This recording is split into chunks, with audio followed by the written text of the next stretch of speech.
राधे राधे। कैसे आप लोग? ईश्वर कृपा से आप सब अच्छे होंगे। ईश्वर सब पे कृपा बनाए रखे, सबका कल्याण करे। आज मैं बता रही हूँ अक्षय तृतीया क्यों मनाते हैं और इस दिन हमें क्या करना चाहिए, क्या नहीं करना चाहिए, और अक्षय तृतीया की कहानी। वैशाख शुक्ल पक्ष की जो तृतीय तिथि होती है, जो तृतीया होती है, वह अक्षय तृतीया के नाम से जानी जाती है। और ऐसी मान्यता है कि इस दिन जो लोग जप तप व्रत दान पुण्य आदि करते हैं वो अच्छे होते हैं। इस तिथि को परशुराम जी का जन्म होने के कारण परशुराम तीज भी कही जाती है। इस दिन परशुराम जी अवतरित हुए थे और जो कि भगवान विष्णु का ही अवतार है। और त्रेता युग की आरंभ भी इसी तिथि को हुआ था। त्रेता युग अक्षय तृतीया को ही आरंभ हुआ था और इस दिन गंगा स्नान का बड़ा महत्व है।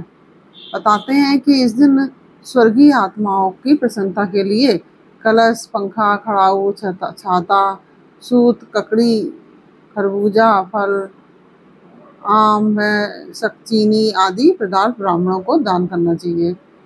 और इस दिन कोई भी काली चीज़ों का प्रयोग नहीं करना चाहिए अक्षय तृतीया को। और प्याज लहसुन इत्यादि नहीं सेवन करना चाहिए।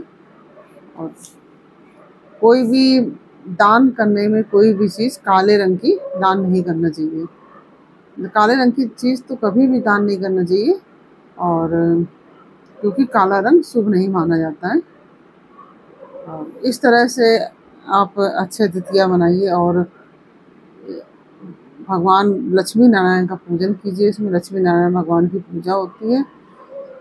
और जो यह चित्र मैंने इसमें लगाया हुआ है वीडियो में, इसी चित्र की पूजा करनी चाहिए, क्योंकि लक्ष्मी जी जिसमें नारायण के पैर दबा रही हो, वह चित्र बहुत ही शुभ माना जाता है अपने घर में लगाने के लिए। और कहते हैं कि ये चित्र पर देखते रहने से या घर में लगा होता है तो उस पर नज़र पड़ती है तो कहते हैं कि लक्ष्मी का आगमन होता है घर में। लक्ष्मी कभी घर छोड़ के नहीं जाती है। और अक्षय तृतीया की कहानी इस प्रकार से है। पूर्व काल में महोदय नामक एक वैश्य था। यद्यपि वह निर्धन था, तथापि उसमें प्रिय भाषण और सत्य पालन का बहुत अच्छा गुण था। वह देवताओं को मानता था, ब्राह्मणों पर उसे पूर्ण विश्वास था। एक दिन किसी पंडित के मुख से उसने अक्षय तृतीया का महात्म्य सुना। गंगा के किनारे जाकर स्नान एवं पितृ तर्पण किया उसने। घर आने पर जौ, गेहूं, चावल, सत्तू, लड्डू, जल, पूर्ण घड़ा, और जो घड़ा होता है ना वो, और पंखा आदि का सामान स्वर्ण समेत उसने अपनी शक्ति के अनुसार भक्ति पूर्वक ब्राह्मणों को दान किया। कुछ समय के पश्चात वह स्वर्गवासी हो गया। कहते हैं कि अक्षय तृतीया के प्रभाव से वह वैश्य भविष्य में काशी नगरी का राजा हुआ और उसे अक्षय संपत्ति की प्राप्ति हुई। तभी से इसका नाम अक्षय तृतीया पड़ा। इस तिथि को तभी से अक्षय तृतीया के नाम से जाना जाता है। और अक्षय तृतीया को सबसे ज़्यादा भगवान विष्णु के छठे अवतार जो है भगवान परशुराम, उनके जन्मोत्सव के रूप में भी मनाया जाता है। परशुराम उन 8 पौराणिक पात्रों में से एक हैं जिन्हें अमरता का वरदान प्राप्त हुआ है।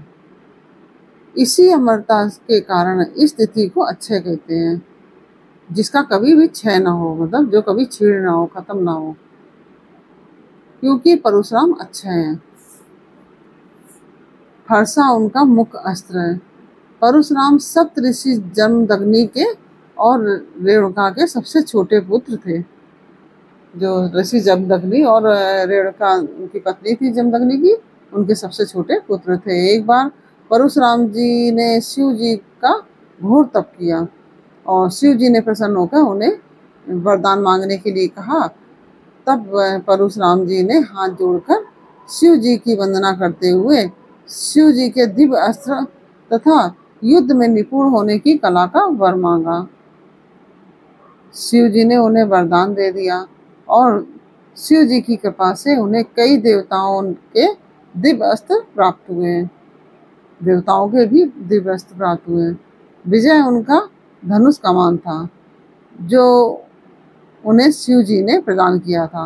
आजकल अक्षय तृतीया को परशुराम जी का जन्म दिवस सभी धूमधाम से मनाते हैं और यह परशुराम जयंती के नाम से भी मनाया जाता है। और इस दिन सतयुग का भी त्रेता युग का भी प्रारंभ हुआ था और इस तरह से इसके पीछे कई कारण हैं अक्षय तृतीया मनाने के। और इस प्रकार से अक्षय तृतीया तिथि का मनाया जाता है और लक्ष्मी नारायण भगवान की पूजा की जाती है। और इसमें लक्ष्मी प्राप्ति के लिए कहते हैं कि सोना चांदी या जो भी कोई मतलब आप चीज़ खरीदना चाहें वो खरीद सकते हैं। ये न्यू पूजन के लिए, जैसे मकान वगैरह का न्यू है उनका पूजन करने के लिए भी बहुत शुभ दिन माना जाता है। कहा जाता है कि ये अक्षय तृतीया बिना मुहूर्त के भी इसमें शुभ मुहूर्त होता है। और इस प्रकार से अक्षय तृतीया की कहानी मैंने आपको बताई। यह कहानी आपको कैसी लगी ये हमें कमेंट बॉक्स में अवश्य बताइए। अच्छी लगी हो तो वीडियो को लाइक शेयर अवश्य कीजिए। कमेंट में राधे राधे अवश्य लिखिए। फिर मिलते हैं आपसे अगले वीडियो में एक नई जानकारी, नई कहानी के साथ। तब तक के लिए राधे राधे।